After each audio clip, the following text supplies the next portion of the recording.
en el anterior, para así quedar más con la voz de ustedes.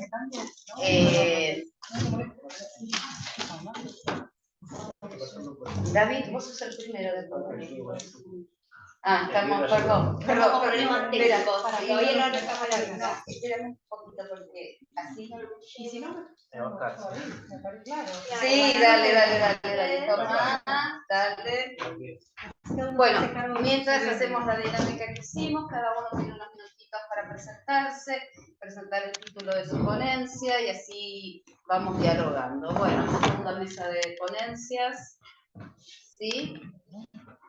¿Querés presentarlo desde el principio o preferís esperar? Bueno. Vamos a nuestra segunda mesa de ponencia del día del cierre. Muy contentos, orgullosos de que estén acá mostrando sus trabajos y sus investigaciones. Le damos la palabra a David Ibarrola. ¿Sí? Contanos quién sos y brevemente el título de tu ponencia y empezamos. Gracias. Muchas gracias. Primero que nada, buenos días, gracias por asistir. Yo me llamo David Ibarrola, soy antropólogo, filosofía y letra, profesor licenciado y becado de CONICET también en este momento. Mi ponencia se llama Quidditch Argentina como actividad independiente y más o menos les cuento un poco de qué va. Lógicamente el Quidditch, como todos deben saber, es el deporte de Harry Potter, el cual se juega en Argentina desde 2006 y se ha inventado en 2005 como una adaptación del fenómeno que aparece en las películas y en los libros. La idea más o menos del deporte es recuperar un poco las posiciones en la cancha, la dinámica del juego, los cazadores que se ponen, los golpeadores empiezan a molestarlos para que no lo hagan, sobre todo un poco el SNIP, los guardianes como una especie de guardianes. Para esta ponencia, en un contexto muy particular, lo que se conoce como la profesionalización del Quidditch en Argentina, por la Jaula Cuestas, es un fenómeno que yo he hecho desde 2010 en adelante, el cual implica básicamente un proceso en el cual, de acuerdo con los procesos en Argentina, el Quidditch sea lo menos puntualmente algo para fans. Es decir, un proceso de alejamiento del nicho de fans, alejamiento del nicho de la saga en sí mismo y pensarlo como una actividad independiente. Porque el Quidditch en Argentina surge en el contexto de los clubes de fans de Buenos Aires que toman la idea de jugar al Quidditch. Bueno, dentro de ese club de fans, un grupo de jugadores decide, bueno, vamos a hacerlo una actividad independiente, que no sea requisito ser fans para ser parte de la actividad. Entonces, en este contexto, un proceso que ya lleva 13 años, de acuerdo con lo que hice yo intento traerles a ustedes un poco todo el proceso de, bueno, a pesar de esta separación que se reclama como objetivo, como interés, ¿cuánto persiste de Harry Potter en el Quidditch en este momento? En un contexto de, como yo decía, de decisión respecto al mundo de la saga y al mundo del fans. Como decía, esta investigación es parte de mi tesis doctoral, la monografía que llevo adelante desde 2022, observación participante en los equipos de Buenos Aires, mayormente, dentro de este deporte de Argentina. Etnografía virtual, lógicamente, en el contexto de la pandemia, es imposible evitar caer en ello, sobre todo en un contexto de una sociedad permeada por la red, en la cual lo que está fuera de la red y lo que está dentro puede darse diferenciar. En este contexto, los jugadores de Quidditch argentino usan mucho Instagram y Facebook para comunicarse, para divulgar sus prácticas, así que es un campo para hacer una inversión importante. Y entrevistas, por supuesto, jugadores y competitivos. Me olvidé de decir que en 2010 cuando la Federación Argentina de Quidditch, que es el organismo regulador del Quidditch en Argentina, está subsumido a lo que sería nuestra especie de FIFA del Quidditch, que es la IFUMA. Bueno, pensar la separación del Quidditch respecto a la saga se puede pensar del lugar reglamentario. Por ejemplo, las escobas lógicamente no vuelan en la realidad que vivimos no mágica, pero se inició con escobas reales esto, entre las piernas como una cosa reglamentaria, y se reemplazó por tubos de PVC, objetos mucho menos peligrosos en caso de que se puedan partir, que no puedan ser peligrosos, no puedan lastimar a nadie. Se utilizaban capas inicialmente, como en la película, las túnicas que usaban los jugadores, bueno, se reemplazaron por camisetas como las que usan los jugadores de fútbol, de diferentes deportes. Por supuesto, si estás corriendo y te pisan la capa, te pueden llegar a lastimar el cuello y no es algo agradable para nadie. ¿Qué más? El conteo de los puntos, bueno, se cambiaron un poco los conteos de los puntos para que sea un poco más distribuido de acuerdo a que sea más dinámico el juego. La snitch valía 150 puntos, ahora vale 30. ¿Qué más? Bueno, diferentes cuestiones reglamentarias, pero yo no busco la cuestión reglamentaria porque en algún punto es inevitable una separación de un mundo ficticio a un mundo real al traer un deporte. Yo busco pensar la categoría de apropiación, tal como la plantean Grillo, Papalini y Benítez Largui, la cual habla de cómo el bien consumido es integrado significativamente en la vida de los consumidores y cómo se transforma en una especie de clave interpretativa de estos consumidores, cómo ellos a través de esto ven el mundo y se ven a sí mismos.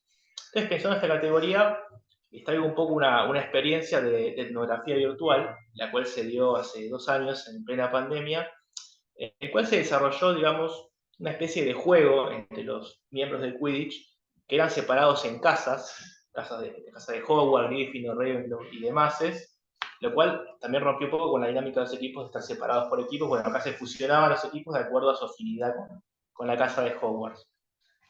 La idea era competir entre ellos una copa de casas en actividades que se podían hacer virtuales, por ejemplo, grabar videos, hacer cosas con Instagram, ¿qué más? Conseguir seguidores, saludos de personas famosas para el Quidditch, también el intento de divulgar la práctica, por supuesto, pero una dinámica significativa era un concurso de preguntas y respuestas vinculadas tanto al Quidditch, digamos, del mundo real, quién ganó el torneo que hizo en Buenos Aires, quién fue el goleador, no sé, en qué torneo se jugó tal partido, quién echaron, bueno, todas cuestiones más propias de Argentina, y preguntas sobre la saga, lo cual el impedimento de muchos jugadores que no son fans, que se han incorporado en los últimos años, de responder a esto era algo significativo y se veía mucho en la dinámica que era toda virtual.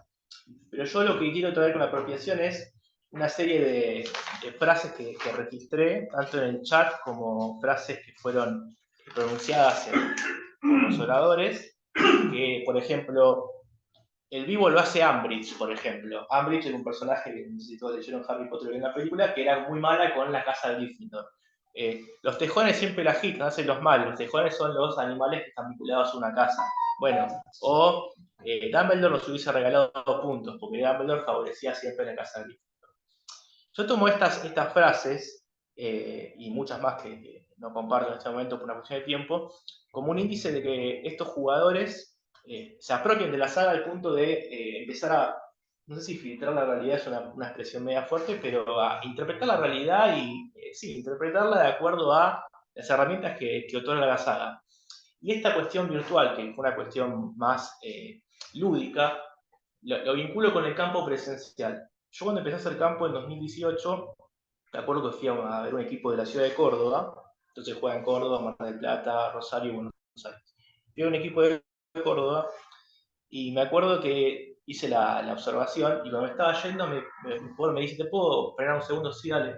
¿Cuál es tu casa de Hogwarts? Yo lo miré como diciéndole, no tengo ninguna casa de Hogwarts. O sea, está todo bien, vi los libros, leí los libros, vi la película, conozco, pero no tengo ninguna. Y se me queda mirando y yo me quedé con esa interacción, que fue una interacción breve, episódica, del cierre de la experiencia de campo, y empecé a preguntarme si se preguntaba eso el jugador, de curioso, para medir si yo sabía de Harry Potter, para ponerme a prueba si realmente conocía de lo que estaban haciendo, o si realmente era otra cosa. Y con el concepto de apropiación y con la experiencia que acabo de narrar en términos virtuales, concluyo que en realidad es una forma que tiene este jugador de intentar entender mi papel en el campo, mi interés por el objeto de estudio, por el deporte, de acuerdo al lenguaje que ellos compartían y de acuerdo a cómo yo hubiese respondido a esa pregunta, hubiese sido más comprensible, ¿no? Que haga un trabajo de campo vinculado al Quidditch, básicamente. Las consecuencias de esta persistencia que es en el lenguaje cotidiano, en lo lúdico, en el divertimento, tienen que ver con una gran proporción de jugadores que son los ámbitos de fans. De la Magic Meeting, por ejemplo, es una convención de acá de Buenos Aires muy conocida, del CHP, que es un club de fans muy conocido acá de Buenos Aires, que en algún punto vuelve un poco circular. Ellos quieren salir de este nicho de jugadores, quieren cambiar la composición de los equipos, lo manifiestan abiertamente, la federación se funda con ese objetivo, pero en los hechos siguen yendo a buscar estos jugadores que son los que son más permeables a ser atraídos para jugar este deporte. Entonces, en algún punto, por ejemplo, hay una jugadora que cuenta en su Instagram, fui a la Magic Meeting, que es una convención, y estaba tal equipo vestido de negro, al lado de los chicos de Slytherin, hicieron una entrada como los villanos de la saga, me encantaron y fui a jugar con ellos. Digo, esta historia personal, que es muy cortita, como que ejemplifica un poco toda la persistencia y cómo se siguen buscando jugadores en estos ámbitos. Buen tiempo. Voy a ir cerrando. O sea, justo llega a conclusión, ¿no? Dale. Para ir cerrando, esto es un poco la persistencia. Ahora, esta persistencia tiene una especie de desafío significativo en este contexto, que es que el Quidditch cambió de nombre. Dejó de ser Quidditch y del año pasado se llama Quadball. Entonces la pregunta que uno se hace es, ¿cuánto de esto que ya estaba planteado ahí de la persistencia, a pesar del intento de separación, va a persistir en el futuro? Mi campo llega hasta justo el cambio de nombre, así que bueno, todo lo que viene después es extra. ¿Cuánto persiste? Y yo encontré dos pistas para pensar esto. La primera es que el cambio de nombre fue un debate global en el deporte, autorizado por las instituciones del deporte y demás cuestiones, y cada federación nacional votó una posición en torno al cambio de nombre a favor o en contra y argumentó. La posición argentina fue, vamos a resistir. Esa fue la expresión. Vamos a aferrarnos a la saga cuanto podamos, hasta que nos dé. Y votó en contra del cambio de nombre por procedimientos técnicos, diversas cuestiones que no vienen al caso, pero la posición fue, ¿cómo decirlo para que se entienda bien? No hay ningún motivo serio para cambiar el nombre. Vamos a seguir aprovechándonos del nicho de fans, porque el deporte estéticamente es el mismo, cambió el nombre, digamos, la estructura, si la pueden ver un día, es la misma, no cambió nada básicamente. Y vamos a hacer un homenaje a la saga, poniendo los nombres de los torneos de ese año con referencias a la saga. O sea, una posición de resistencia a este cambio global. Hasta que sea obligatorio, vamos a conservar, hasta que no sea obligatorio, vamos a conservar el nombre original. Y otra pauta, que es la última que digo, ya cierro, todos deben saber seguramente que Rowling como autora es una figura de mucha influencia, que usa mucho las redes sociales y diversas cuestiones, y ha tenido una serie de posiciones públicas recientes vinculadas a la transfobia, lo cual tiene un impacto significativo en este deporte. Es un deporte mixto que reconoce la identidad de género del jugador como cada quien la siente. Tal vez un cupo de género de acuerdo a eso, puede jugar como varón, como mujer, como no binario, y bueno, eso es un elemento significativo, el cual es derivado, dicen los jugadores, de la misma obra de Rowling. Ellos interpretan Harry Potter como una obra inclusiva, una obra empoderante, y bueno, si es un deporte que sale de esa obra, tiene que tener un reglamento igualmente inclusivo, igualmente empoderante. Esta posición pública de Rowling, que es disruptiva en ese sentido, fue utilizada para cambiar el nombre del deporte como un argumento significativo. No podemos quedar pegados a Rowling, que es una persona que se expresa en términos contrarios a nuestro deporte. Entonces, yo lo que entiendo en este momento es que ellos están rompiendo con Rowling y justificando el cambio de nombre en los términos mismos de la saga. Y en algún punto, a pesar del cambio de nombre, esta idea sobre la saga, esta lectura sobre la saga, va a persistir aún sin el nombre original. Bueno, muchas gracias. Muchas gracias. Quedamos en lugar a Natalia, nos contás un poco quién sos. Ya está. Ya está, no había estamos visto todo sin que... Bueno, sí, yo soy Natalia Baradi, soy estudiante de la carrera de licenciatura en artes y soy abogada, y tuve la oportunidad de escribir sobre criptoarte, que es mi campo de investigación, para una editorial Thomson Reuters jurídica, en ese contexto abordado del derecho de autor, pero ahora dándole digamos, una interpretación junto con el mercado. Yo entiendo que derecho de autor y mercado se coimplican en un punto para la posibilidad de la venta de las obras, ¿no? Con lo cual, bueno, primero entender que criptoarte es una disciplina artística de arte, dentro del arte digital, de creación de contenido único. Esto, cuando uno ve una obra de criptoarte, probablemente la entienda como una obra de arte digital, y en realidad no está mal, porque la diferencia de criptoarte no está en lo que uno ve, sino en lo que uno no ve. Y lo que uno no ve es la tecnología que hay detrás. Entonces, cuando yo empecé a investigar esto, dije, bueno, pero ¿a razón de qué está el criptoarte? ¿Vino a mejorar? ¿Qué evolucionó? ¿Qué es lo que cambió? ¿Por qué es distinto? Y la realidad es que sí. Y la clave está en la tecnología blockchain, que no sé si ustedes conocen, pero ustedes imagínense como un super libro contable, un gran Excel, en donde cada operación que se hace queda registrada. Entonces, ¿por qué es importante esto? Porque cuando uno sube una obra a la blockchain, eso le da autenticidad. Que en el arte digital no estaba, porque en el arte digital era muy prolífero, entonces estaba lleno de PDFs, que el coleccionista, ¿por qué iba a comprar un PDF que lo podía tener de otro modo? Entonces, el giro que dio el criptoarte en relación al mercado, la verdad es que lo posicionó en otro lugar. Si yo les muestro esta obra, ustedes la conocen, ¿sí? Bueno, Los girasoles de Van Gogh. Esta, también. Vermeer. ¿Esta la conocen? Ay, me suena. Bueno, esta es Every Days, es una obra de un artista norteamericano, Beeple, se llama Mike Whitman. Beeple es como es conocido. Esta obra en realidad se llama 5.000 días, la vendió Christie's por $69 millones. Fue una de las primeras obras, los primeros NFT que se vendió en la primera subasta pública en época de pandemia. Este es un artista norteamericano de hace muchísimos años y esta obra consiste en 5.000 obras de él a lo largo de 5.000 días. ¿Sí? ¿Esta la conocen? No. ¿No? Está muy bien, porque esta obra la hice yo. Ah. Entonces, con lo cual... Pero no lo conocemos. Bueno, ya la conocemos. Ahora Ahora es el momento de conocerla. ¿Por qué es importante? ¿Por qué les cuento esto? Claramente todos sabemos que tener una obra de Van Gogh o una mía hay muchísima diferencia. ¿Y esto por qué? Con el criptoarte esto pasó con los NFT. Los NFT a la obra le dan autenticidad, singularidad y trazabilidad. Saben que a partir del Renacimiento la firma fue muy importante. Entonces ahí cambió un giro de 180 grados y se posicionó al autor.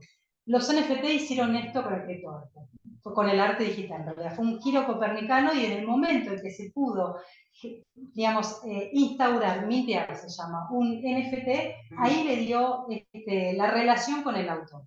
Singularidad porque lo que es escaso vale, nada más que eso.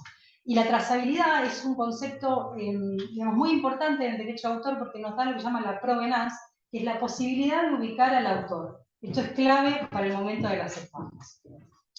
Entonces, ¿qué se entiende por obra? Es muy fácil, ustedes ven un cuadro y lo asimilan como una obra, ¿sí? Pero bueno, el derecho de autor y el mercado hay que especificar un poquito más. Y la ley de propiedad intelectual entiende por obra una expresión personal de la inteligencia. Y abro un paréntesis, hasta el día de hoy, inteligencia artificial no es, no se lo puede considerar protegible por derechos de autor, ¿sí? Es el tema en boga, mañana no sabemos porque en realidad todo esto no está regulado, sino que nos guiamos por jurisprudencia o un poco materia consuetudinaria, con lo cual no tenemos una ley que todavía avale esto, la realidad va más rápido que las leyes. Pero inteligencia artificial al día de hoy, el fallo de Estados Unidos, fallo de Inglaterra, de Europa, no se la reconoce como protegible de derecho de autor. Entonces, tiene que estar el hombre detrás, la capacidad humana. Y tiene que tener originalidad suficiente y capacidad de reproducción. Ahora, ¿qué se entiende por originalidad? La verdad es que el tema de suficiente fue muy criticado en la ley porque ¿qué es suficiente? Digamos, estos términos ambiguos a los abogados nos traen problemas, a veces soluciones también, pero lo cierto es que es muy difícil decir que es original. Entonces, ¿ustedes conocen esto? Sí. Bueno, ¿sí? Esta obra se vendió por $120.000 en un museo de Miami.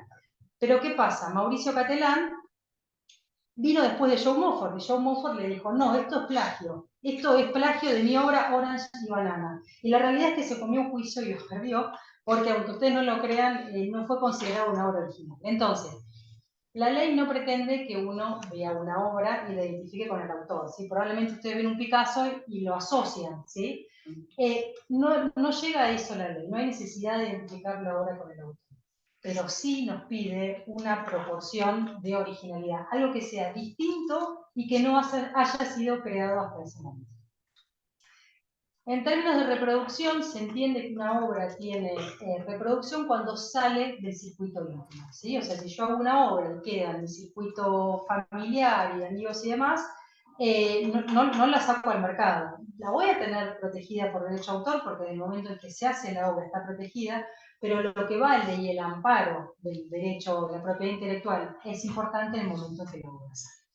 Entonces, yo les hablé de los NFTs. ¿Qué son los NFTs? Los NFTs son unos tokens, son dispositivos, ustedes imagínense como un pendrive, que en realidad no tiene la obra, sino que tiene un código de URL que está asociado a la obra. y son no fungibles. Esto es muy importante, sobre todo en el derecho, porque lo no fungible es aquello que no puede ser intercambiado porque no tiene el mismo valor. El dinero es fungible, una obra de arte no. Un Picasso por un Dalí no lo puedo cambiar. Entonces, lo importante de los tokens es que les da la singularidad a la obra justamente porque no son intercambiables. Sí monetariamente, pero no de otro modo. Los NFT nos dan derechos, ¿sí? Primero, el token, como les dije, esto no está regulado, pero hay sentencias, una muy importante en Singapur, que le dio al token el derecho de propiedad. Eso no es menor, porque entonces yo ya puedo luchar por mi obra, que aunque en el token no la contiene, está asociada. Entonces hay un vínculo directo con la obra. Después tenemos la obra, que la obra tiene, la circunda en todo lo que tiene que ver con los derechos patrimoniales. Cesión, venta, reproducción, todo eso está enfocado en la obra. Y por último el autor, que el autor tiene lo que se llama los derechos morales, los llamados derechos de paternidad, que solamente están en cabeza del autor. Esos no son intercambiables, son inalienables, y yo si tengo un cuadro en mi casa, no le puedo pintar un poquito de rosa o achicarlo en el marco, solamente el autor puede cambiar la obra, transformarla, mutilarla. Hay un caso bastante famoso de un millonario un poco excéntrico en México, que tenía una obra de Frida Kahlo, en realidad era una hoja de un diario, se llama Fantasmones Siniestros la obra, y la hizo NFT, y después la quemó, con intención de que lo único que haya sea esa obra. Bueno, en realidad ahora tiene dos juicios. Primero porque la obra de Frida Kahlo en México es propiedad federal, con lo cual no puede hacer lo que quiere. Y segundo, porque no tenía autorización para transformarla en NFT. O sea, si yo tengo un cuadro en mi casa, no lo puedo hacer NFT, porque quien me va a autorizar eso es el autor. Es el que en definitiva tiene la potestad de hacerlo. No se sabe efectivamente si es una operación de marketing o realmente era la obra. Eso se analizará después en la pericia química de las cenizas, ya, porque la obra no está. Pero bueno, lo cierto es que el juicio federal lo tiene y el NFT, así haya sido de una obra una copia, no lo podía hacer. Bueno, como les dije, la trazabilidad, esto es muy importante realmente, porque en el arte físico, la trazabilidad es un concepto que viene, o sea, en realidad viene del derecho, no. La provenance es la proveniencia de la obra, ¿sí? Uno cuando compra una obra tiene que ir para atrás hasta llegar al autor, y de ese modo saber que la obra es original. En el derecho, en las obras físicas, en el arte físico, a veces no es fácil, sobre todo con las obras más viejas, porque es difícil de conservar, hay documentos que no se conservan. Y por eso gran cantidad de estafas, ¿sí? Hay un documental en Netflix, estaba hasta hace un tiempo, se lo recomiendo, se llama You Made Look, que es una de las grandes estafas que se hicieron en una galería en Estados Unidos. Era un chino que tenía muy buena mano, que se asoció con una peruana, que fueron a vender Rothkos y Pollocks inéditos. Entonces no habían existido nunca, no falsificaron una obra, sino que crearon nuevos. Y se armó un lío tremendo porque esta galería, no me acuerdo el nombre, Noedel creo que se llamaba, claro, cayeron un montón, porque cayó la curadora, cayó los que hicieron la pericia. Está en duda, en verdad, si esto no fue un gran negocio y dejaron pasar cosas o no, pero lo cierto es que esto con los NFT no pasa, porque van para atrás, cada operación queda registrada y es inmutable, no se puede sacar. Entonces se llega al autor, nada más. Por eso se llama cadena de bloques, ¿no? Porque un bloque va unido a otro, es una cadena, y por el paso de los años, no importa, uno va 5, 10, 15 años atrás, y el autor está. Bueno, en relación al mercado, entre otros, hay 3 puntos que me parecen importantes. Uno que tiene que ver con las regalías, que es la posibilidad de participar en un porcentaje de las ventas a medida que la obra se va vendiendo. Después el papel de las galerías, porque ¿qué pasa ahora con las obras virtuales? ¿Son necesarias las galerías o no? Y por último, las comunidades. Esto es un ambiente muy comunitario, sí. Y hay que ver si las comunidades toman el lugar de las galerías. A revalidar la obra. Totalmente, porque se invirtió ahora el rol. Bueno, las regalías, como les dije, es un porcentaje que reciben los autores, porque ¿qué pasa?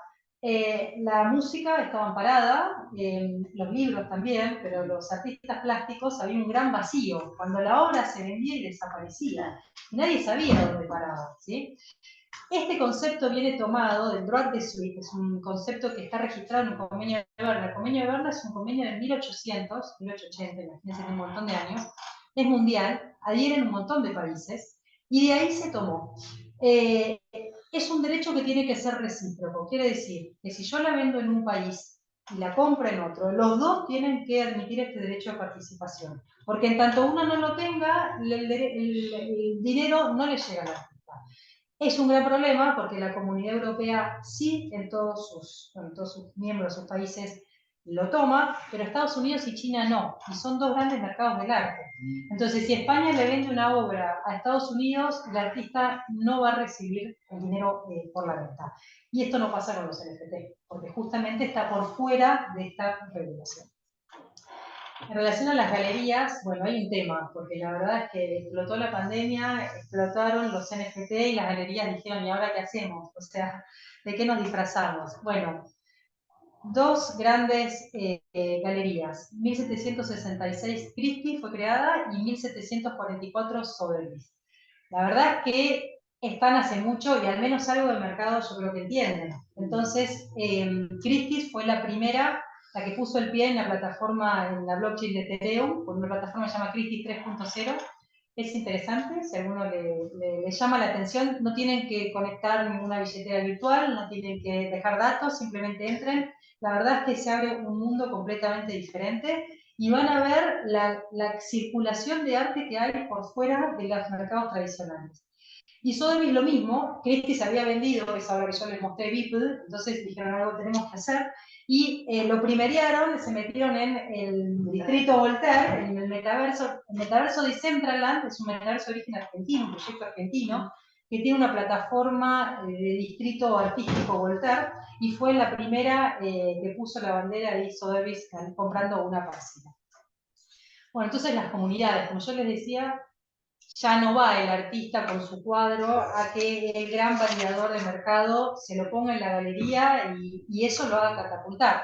En realidad ahora a través de Discord, de Telegram, de redes sociales, Instagram, es como que el camino es al revés, ¿no? Como que va de abajo y en una línea, en un sistema horizontal, van validando la obra y las comunidades mismas, la realidad es que hay mucha interacción, el término comunidad es real.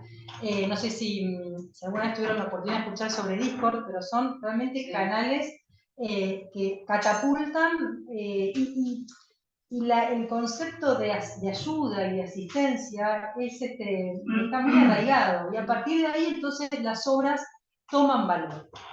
Yo les puse como para que ustedes vean, Bored Ape y CryptoPunk son dos comunidades.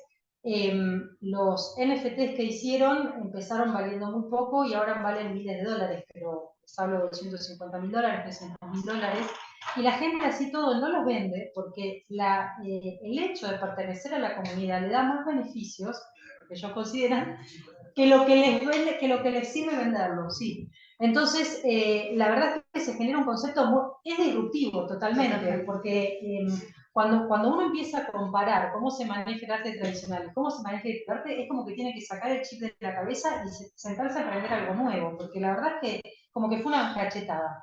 Artblocks es un colectivo de artistas de criptoarte, y después abajo les puse, para si quieren chusmear, son 3 artistas digitales, uno es Javier Arres, es un español, artista gráfico, dicho por él, le cambió la vida el criptoarte porque él pasó de vender el uso de publicidad, de publicidad hacía también, pero de tapas de él en revistas, a de golpe que sus obras empiecen a valer miles de euros. Después Beeple es el que les mostré más arriba, es bastante polémico, hace unos ensambles bastante particulares, y Gonzalo Daino es un artista argentino que también es muy interesante lo que...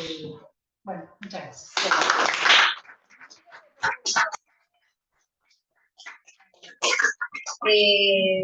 Ahora Gabriel, ¿no? No. Fernando. Bien. Bueno, buenas tardes. Mi nombre es Fernando Agustín Urrutia, soy licenciado y profesor en letras por la Universidad Nacional de La Plata. Me dedico a la literatura comparada, literatura y filosofía, en mi caso, a la didáctica de lengua y literatura, y hace ya unos 2 años y medio, casi 3, también a estudiar un poco el tema del mercado editorial, la edición y el mundo del libro, que van a ver que tiene muchísimo, complementa muchísimo la exposición de Natalia. Mi exposición en ese sentido se llama Del autor al lector, nuevas formas de legitimidad y circulación de la literatura en la era digital. Bien, mucho se ha hablado sobre el eslogan de la Feria Internacional del Libro de Buenos Aires que dice del autor al lector. Seguramente lo habrán escuchado, lo habrán leído, es ese eslogan históricamente. Pero bueno, quienes pertenecen al mundo de la cultura y particularmente al mundo de las letras no pueden pasar por alto el hecho de que los escritores producen textos, no libros, y que estos nunca llegan a manos del lector sin antes haber pasado por un sinnúmero de intermediarios y procesos. Históricamente, la publicación de un libro suponía que ese texto que el autor finalizaba había logrado atravesar el filtro del editor, quien con su criterio, su erudición, su pericia y experiencia validaba, legitimaba o sentenciaba el valor o no de una obra. Carmen Balcells, en el caso de, por ejemplo, Mario Vargas Llosa, Jorge Herralde de Anagrama, José Lara de Editorial Planeta, eran grandes eruditos en su tema, tenían muchísimos contactos y ellos descubrían autores. El editor es aquel que descubre el autor, dice esto vale, lo edita y después se le paga con la venta de sus obras. Hoy en día eso ha cambiado radicalmente. Con el tiempo, al editor tradicional se le sumaron obviamente agentes literarios, correctores, libreros, todo un montón de actores que intervenían en lo que Maite Alvarado, una investigadora, denomina un paratexto editorial que se ocupa de la transformación del texto en mercancía. Entonces, detrás de la vidriera, el objeto libro que uno va a comprar para disfrutar en sus momentos de ocio está lejos de ser un producto que vaya del autor directamente al lector. Ahora bien, en la actualidad estas funciones del editor han sufrido una rauda transformación. La era de la información exponencial, o lo que se llama también la era exponencial, que es esta que estamos viviendo, se habla que hay una nueva era ya, los nuevos medios de comunicación, las redes sociales, los cambios políticos y socioeconómicos, la globalización, las multinacionales, sobre todo las editoriales, la era del Internet en general, ponen en jaque la literatura tal como la conocíamos y por extensión también la figura tradicional del editor. En primer lugar, el problema que se nos presenta es el exceso de información y de publicaciones en particular. Para ponerlo en datos, Martin Hilbert, que es se dice un filósofo de la información, pero es un gran experto en Big Data, un alemán, en el año 2006 cita un estudio que dice que entonces había 40 exabytes de información existente en el mundo, en todo el mundo, lo que correspondería a aproximadamente 750 millones de veces la información que contienen todos los libros escritos durante la historia de la humanidad. Eso en 2006. Ahora, en 2015 se vuelve a hacer el estudio y Martin Hilbert concluye que hay 5 zettabytes de información, es decir, un 1 con 21 ceros, o en términos prácticos, el equivalente a 4.500 pilas de libros que van desde la Tierra hasta el Sol. Y lo que es más impresionante, esto en 2015, esa cantidad de libros se duplica cada año. Significa que el desafío al que nos enfrentamos en muchísimos aspectos, esto trasciende el tema que estoy abordando, es bíblico. A esto hay que sumarle ahora ChatGPT, inteligencia artificial, etc. Es decir, tenemos un exceso impresionante de información. En el caso de los libros, la exorbitante cantidad de libros que se publican es impresionante. Según la UNESCO, en 2016 la cifra ascendía a 2.2 millones de libros al año contando los ISBN, no las publicaciones sin ISBN, que se suman a los 143 millones de libros registrados por sistema ISBN que ya existía. En Argentina, en nuestro país, se registran alrededor de 30.000 libros por año. En el campo académico, por su parte, en el que nos movemos, hay una explosión de tesis de todo tipo publicadas. En España, solo en España, en 2016 se publicaron 12.100 tesis doctorales. ¿Cuántas se leen? No sabemos. Se calcula que en total, en tesis de maestría, doctorado, de licenciatura, 5 millones por año. ¿No? Completa locura. Esto nos habla menos de una explosión del mercado editorial tradicional que del auge de nuevas formas de edición y publicación. Si esto lo trasladáramos a las librerías, tendríamos millonarios, libreros, críticos académicos, etc. No se corresponde con la realidad. La era digital ha inaugurado el boom de la autoedición y la autopublicación, un poco lo que decía Natalia en el campo de la escritura, ¿no? Según un artículo de Claude Nougat, a partir de datos difundidos por Amazon, en Internet se publica un libro cada 5 minutos, lo que significa un total de 12 libros por hora. ¿Sí? Hay algunos intentos por, en esta situación, recrear la figura del editor, modificar sus funciones. Dice que el editor, bueno, tiene que seleccionar la paja del trigo, amplificar, difundir. Michael Bashkar, por ejemplo, dice, si los editores recuerdan que amplificar y difundir es más importante que los modelos de negocios, las cosas les van a ir bien. Bueno, eso la verdad con la realidad no se estaría corroborando, ya que hay una avalancha tecnológica que está azotando al mercado por todos lados. La realidad, las nuevas herramientas, las plataformas que Internet ofrece a los autores están minando poco a poco las funciones básicas de la edición. Los nuevos escritores diseñan, filtran, dirigen, amplifican ellos mismos sus contenidos sin necesidad de contratar una editorial tradicional para darse a conocer. La empresa Libranda, en su informe anual del libro digital, luego de la pandemia, dice que en el año 2020 fue un año excepcional que conllevó un crecimiento de la lectura digital nunca antes visto. Un 37% en el caso del libro digital en lengua española. Y esto aumenta un 4% más. Esto habla no solamente de la autopublicación y autoedición, sino que está ocurriendo en el campo digital, ¿sí? Y que va ligado a los nuevos hábitos de lectura que ya se han estudiado con, por ejemplo, Roger Chartier, ¿sí? El paso de la escritura de papel a la pantalla. Es decir, hay todo un combo. Hay herramientas digitales a disposición, por ejemplo, las redes sociales, plataformas de autopublicación como por ejemplo lulu.com, Bubok, Kobo Writing Live, Barnes & Noble Press, entre otros. Ahora, el problema está en la validación de una obra. Hablábamos justamente de las comunidades que son las que validan la obra. Bueno, en el campo de la literatura, la valoración de una obra literaria, la literaturidad de un libro, era algo donde intervenía la crítica literaria, intervenían los premios literarios, intervenía la editorial. Había todo un mecanismo para posicionar a un autor, posicionar una obra. Hoy en día esa fusión recae exclusivamente en el público. ¿Sí? Los sistemas de valoración de una obra son otros. La creciente importancia de los lectores como legitimadores de un contenido que impactan en la visibilidad de una obra mediante comentarios y calificaciones en tiendas de libros, en redes sociales, en blogs. Los booktubers, ¿sí? Son un fenómeno que van ligados directamente con su cantidad de seguidores y popularidad a la venta de libros y no a otra cosa, ¿sí? Obviamente hay un problema con el tema de los contenidos. Cuantos más likes tiene un tema, cuanto más se comparte, un escritor va a ir por ese lado y va por ahí a ver, inconscientemente, va a ver condicionada la producción de su obra. ¿Sí? Como que hay ahí un problema con la libertad creativa ligada a la demanda, ¿no?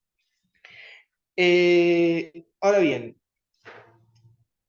la autoedición, es verdad, es muchísimo más barata. Y eso también hace que mate a la edición independiente. Amazon con su Kindle Direct Publish, Google, Nook, bueno, Lulu, como ya dije, hace que bajen demasiado los precios y, por ejemplo, en América Latina, entre los años 2006 y 2016, se registraron 88.819 libros bajo signo de autopublicación. 351% de incremento. ¿Sí? Y a esto hay que sumarle otro fenómeno, que es el de la impresión bajo demanda. ¿Qué significa? Hay editoriales que no esperan a que el autor busque ya una plataforma para editarse, lo que se llaman las publicaciones de vanidad, sino que se promocionan, te mandan mails, por ejemplo, editoriales académicas, diciéndote, sabemos que estás publicando, que tenés interés, publica con nosotros, te publican el libro sin ningún tipo de corrección, sin ningún tipo de control, y después te venden una oferta, un pack, para que vos mandes a imprimir ese libro con ellos y te llegue un pack y vos te encargues de la distribución. Eso pasa, por ejemplo, con Editorial Académica Española, en el caso de la parte papers, tesis, etc. Muchos han caído en eso, muchos colegas han caído. CreateSpace de Amazon, Libros en Red, que es una de las más conocidas, ¿sí? Y, por ejemplo, tenemos el caso de, en Argentina, el caso de Duncan, la editorial Duncan, que también publica absolutamente cualquier cosa y en su pack, según cuánto vos pagues, te llevan a la Feria del Libro también.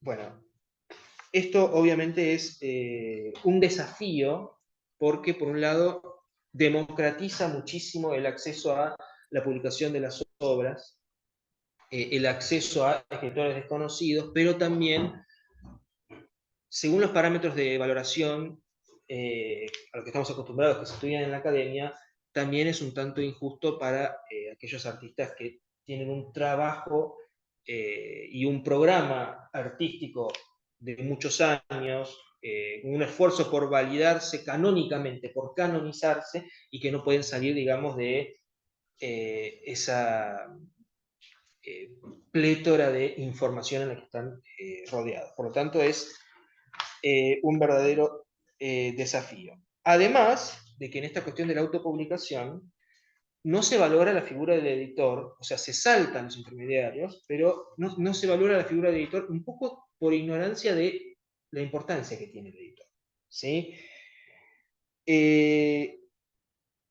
Uno dice, omito la figura del editor y tengo mayor libertad para autogestionarme, pero en muchos casos se debe también a que la falta de conciencia y valoración social del trabajo del editor, ya que al no haber mediadores, todo recae sobre los hombros del autor. Como comenta Jorge Magano, un escritor español que vive esta situación, dice, el autor debe hacer absolutamente todo. No hay un equipo que te ayude con la edición, con la maquetación, con las cubiertas o la ilustración, a menos que lo contrates con tus propios recursos. Estamos hablando de que antes el editor cazaba un talento, lo publicaba y después, ¿sí? Para mí lo más cansado ha sido la promoción. Tener que difundir tu trabajo en blogs o redes sociales me ha resultado muy agotador. Ese tiempo podría utilizarlo para escribir. El tiempo para escribir en un escritor es fundamental. ¿Sí? Sea como fuere, lo cierto es que en la era de la información exponencial, del metaverso, de la inteligencia artificial, las ediciones digitales están creando un nuevo y poderoso nicho que amenaza a la industria editorial tradicional.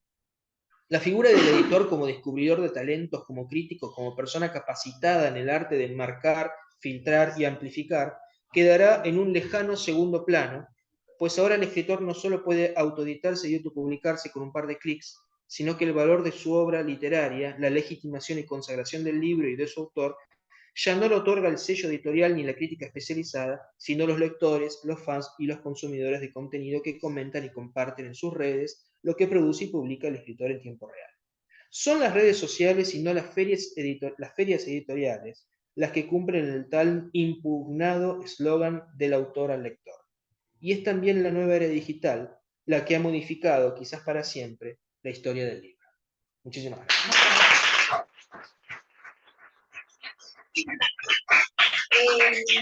Vamos a hacer, tenemos unos minutitos más, empezamos más tarde. ¿Algunas preguntas? ¿Quieren hacer alguna pregunta? Si no, empiezo yo y cada uno va preguntando. Voy a empezar con el orden inverso que presentaron.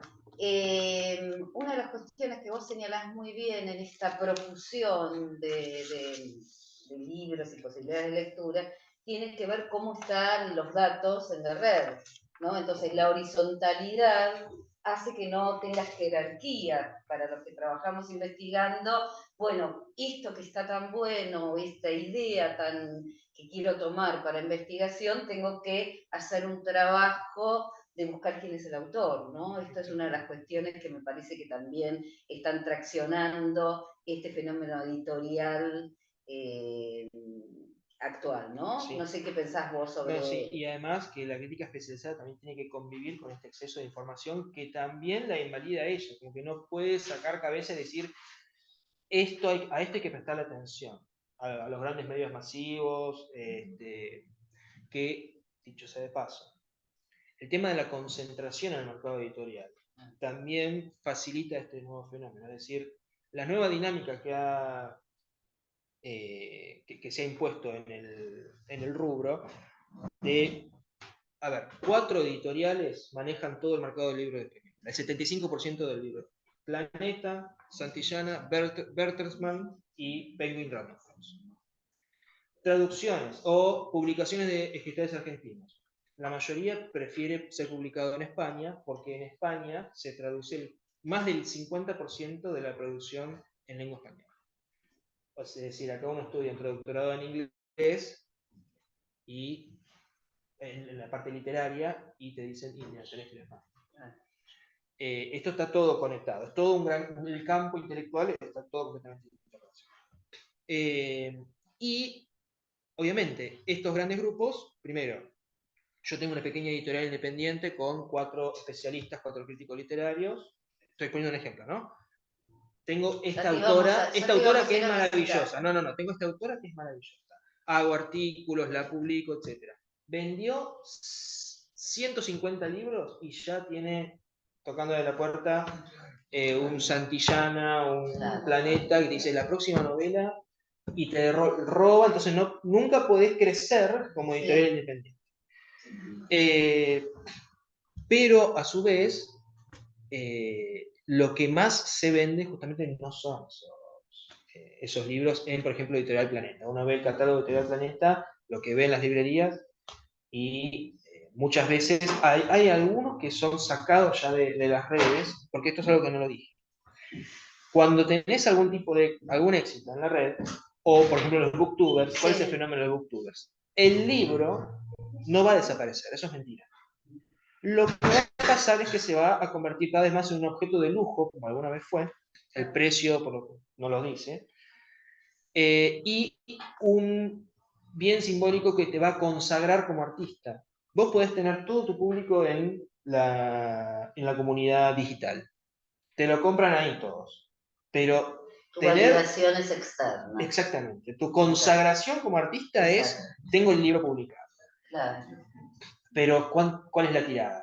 300, 400 libros. Sí, hay editoriales, por ejemplo, la editorial Tilde, que hace que vos podés comprar el libro virtual en formato que sea, y pedir, no, quiero el libro papel, quiero el libro físico, ¿no? Como esta también nueva demanda, ¿no? Por X motivo a veces queremos leer digital y a veces no, quiero el libro... Sí, tal cual. Pero bueno, ya hay por lo menos 2, 3 generaciones que están volcando cada vez más así como pasa con la música.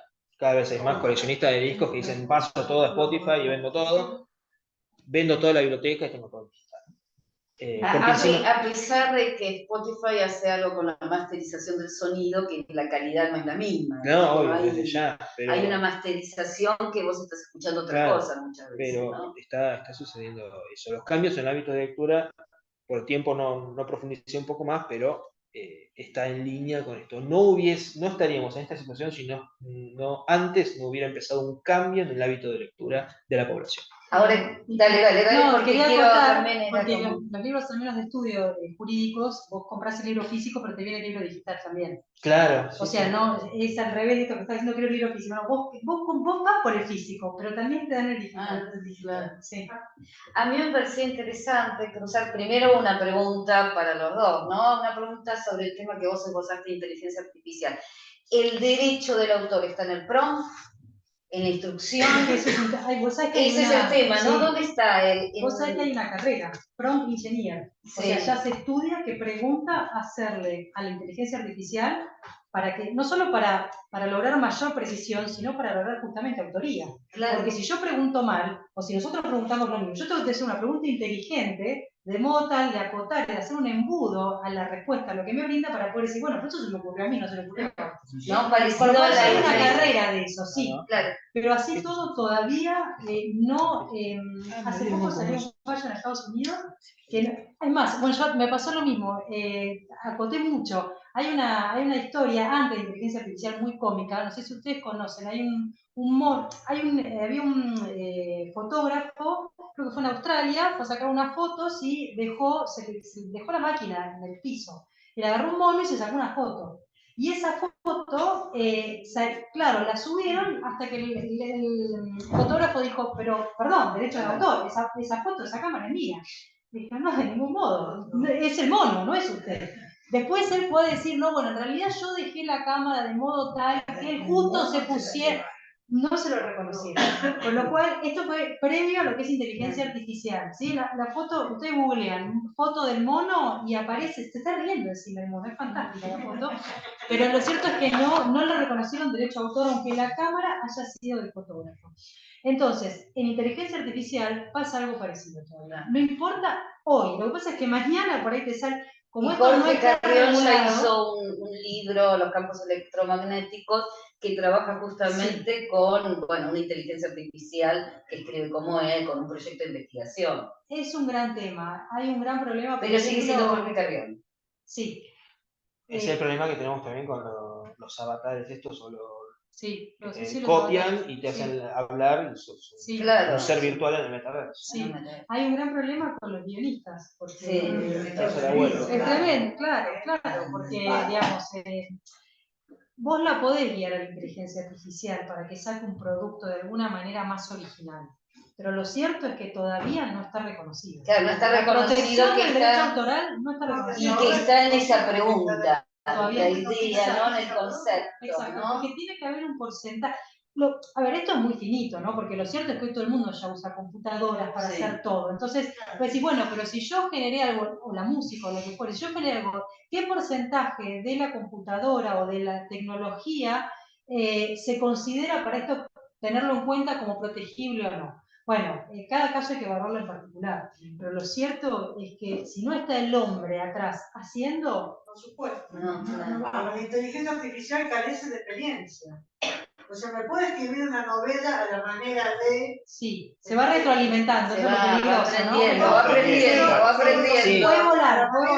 Pero le falta la experiencia, se lo puedo leer, porque yo he leído cuentos escritos a la manera de, y esto es una cosa superficial y tonta. Bueno, tiene que ver con los sesgos, ¿no? ¿Quién carga que la discusión es quién carga los datos y cuáles son los sesgos? Porque siempre interpreta lo mismo. Por eso, porque no tiene experiencia, no tiene emoción. Sí, pero es muy raro que si vos le contás un chiste y le pedís que te lo explique, te lo explica. Ah, sí. Hace esa abstracción. Es muy loco, ¿no?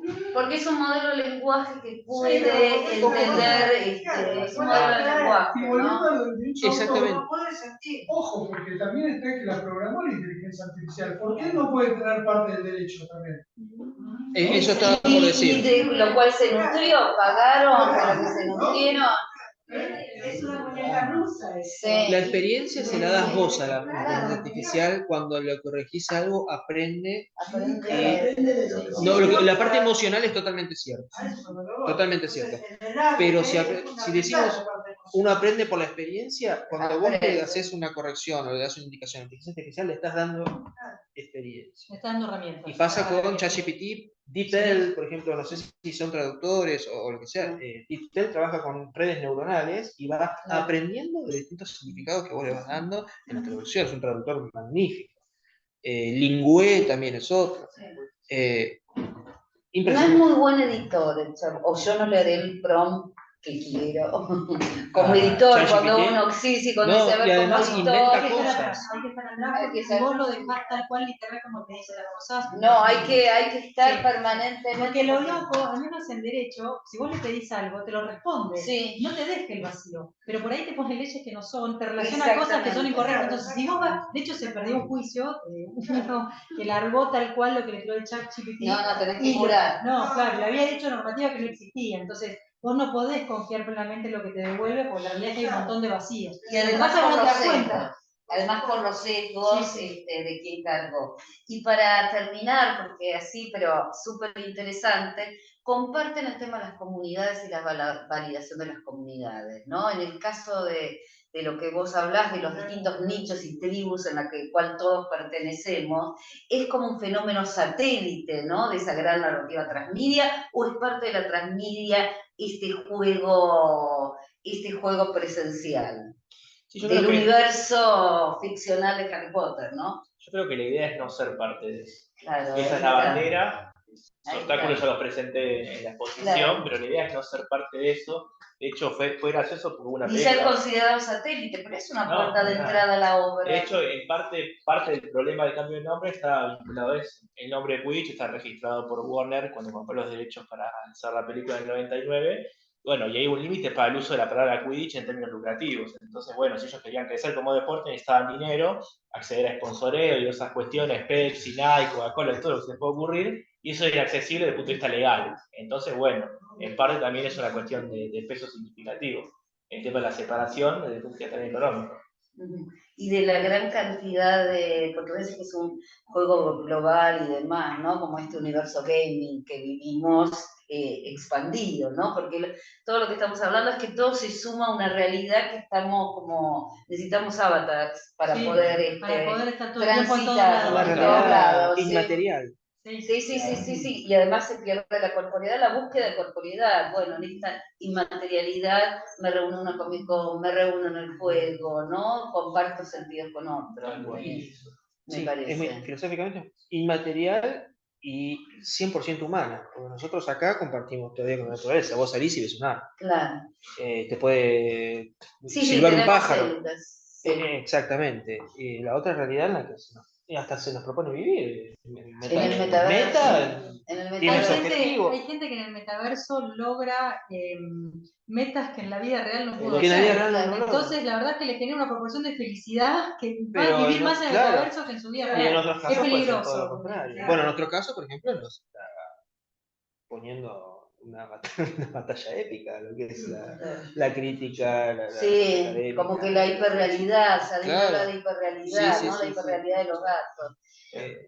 Les súper agradezco, seguiría charlando ustedes sobre el tema de comunidad, sobre el tema de validación. Nosotros tuvimos una mesa con gestoras de artes visuales, donde todos estos temas también estaban, ¿no? Bueno, ¿quién legitima? ¿Quién consagra? ¿Dónde se le da el valor? Les agradezco muchísimo, mantenemos sus datos